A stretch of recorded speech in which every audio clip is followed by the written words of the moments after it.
Narito na ang PTV Balita ngayon. Pinagsusumite ni Pangulong Ferdinand R. Marcos Jr. ng courtesy resignation ang lahat ng miyembro ng gabinete. Ayon sa Pangulo, napapanahon na upang i-realign o i-ayon ang pamahalaan sa kung ano nga ba ang inaasahan ng taong bayan. Malinaw anya ang resulta at gusto ng taong bayan base sa nagdaang eleksyon. Hindi pa politika, hindi paglusot, kundi konkretong aksyon.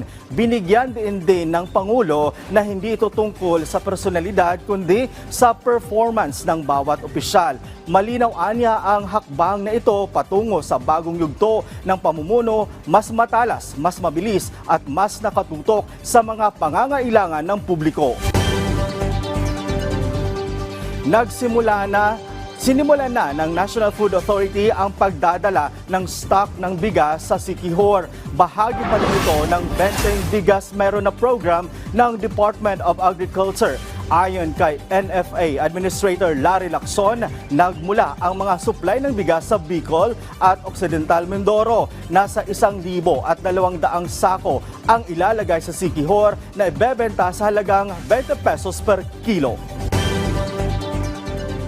At yan ang mga balita sa oras na ito. Para sa iba pang updates, i-follow at i-like kami sa aming social media platforms sa @PTVPH. Ako si Noel Talakay para sa Pambansang TV sa Bagong Pilipinas.